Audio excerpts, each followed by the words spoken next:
Hey everyone, and welcome. Now, we've probably all heard of Coleridge's famous poem, The Rime of the Ancient Mariner. But today, we're going to pull back the curtain on a much, much darker version of that story. We're diving head first into a modern psychological horror novel that asks, what really happened on that doomed ship? It basically turns a classic poem into a full-blown waking nightmare. And that brings us to the big question, right? The absolute heart of this whole thing. It seems like such a simple question, but believe me, the answer is anything but. This isn't about hunting for sport or some random act of malice. No, this is about something deeper. It's about guilt, judgment, and a gaze that just sees way too much. This quote, wow. It just sets the stage perfectly, doesn't it? It tells you right away that we're not just dealing with some generic supernatural curse. We're in a world that is sentient, a world that is vengeful, where an ancient sin is about to be given a voice of its very own. All right, let's get into it. Our source material here is Edward Freeman's novel. And what Freeman does is he takes Coleridge's poem and just imagines all the horrifying, untold events that came before and during. So this isn't just a simple retelling, it's a full-on voyage into the mariner's shattered mind. So let's meet the main players in this tragedy. First, the mariner is actually given a name, Emrys. His ship, and you gotta love the irony here, is called the Mercy's Light. And after they survive this brutal, totally unnatural storm, an omen appears, an albatross of impossible perfect whiteness. And this is where the real horror kicks in, because this bird isn't just a bird. Its gaze locks on to Emrys, and it feels ancient, like it's accusing him. It's a look that doesn't just see him. It feels like it knows him. Every single small cruelty, every hidden fear, every dark thought he's ever had.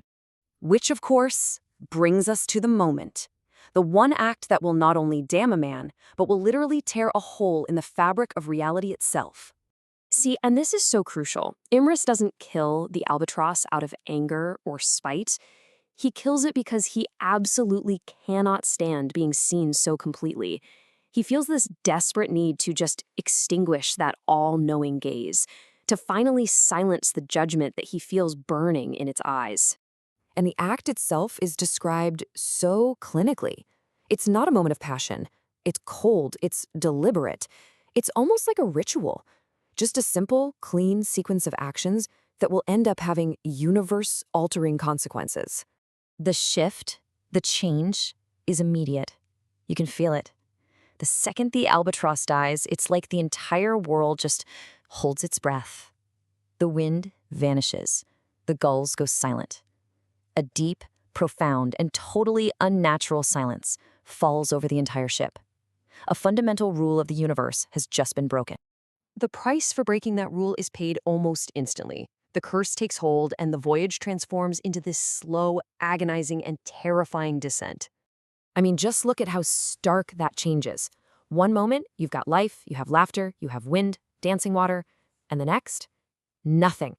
Just a dead sea, a dead wind, and a silence so heavy it could crush you. It's like reality itself was just split in two.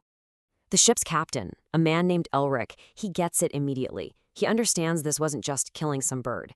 He says Emrys has carved the world wrong. It's like an act of cosmic vandalism. And now, the wounded world is turning its full attention right back on them.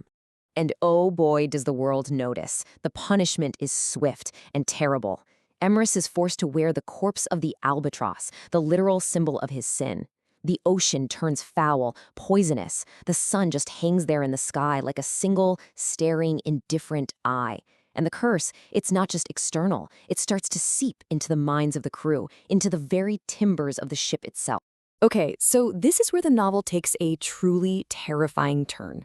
Because the ship and the sea, they stop being just the setting. They become living, breathing characters in this whole nightmare. The Mercy's Light is reborn as something else.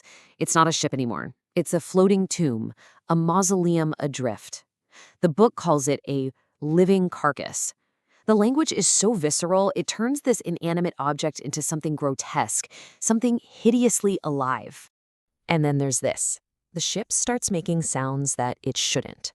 Not the normal creaks of wood and rope, but the groaning sound of a living thing stirring in a horrible dream.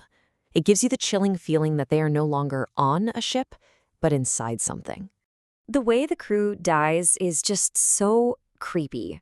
It's passive. They aren't murdered. They don't starve. They are simply claimed.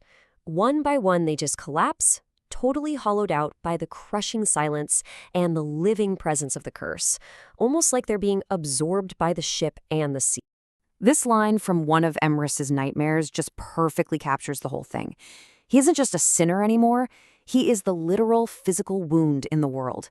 And everything, the sea, the ship, the sun, it's all become one great unblinking eye, forever fixed on that wound. So, what is the ultimate punishment for a sin that literally broke the world? Let's get to the final verdict. The true awful nature of the mariner's eternal sentence. Emrys has this horrifying realization. He's not going to die. The sea won't take him. The sun won't burn him up. The curse won't kill him. Death would be an escape. It would be a mercy. And that is the one thing he is absolutely being denied. So if it's not life and it's not death, then what's left? Will all of his suffering, all of his guilt, his memory, it's all being forged into something new, a new inescapable purpose. He's not really a man anymore. He's becoming an instrument. And there it is. That's his fate. The true curse is that he must become a living vessel for his own story. He is condemned to relive his sin and everything that followed forever. Not just in his own mind, but through an endless compulsive retelling to anyone and everyone. He doesn't just tell the story, he is the story. And that leaves us with this final, haunting question. Is this endless telling just his punishment, a way to keep that wound open for all time? Or is each retelling, each forced confession, a kind of desperate, unconscious prayer for forgiveness that might never, ever come? It's a question that really sits at the dark heart of this unforgettable tale.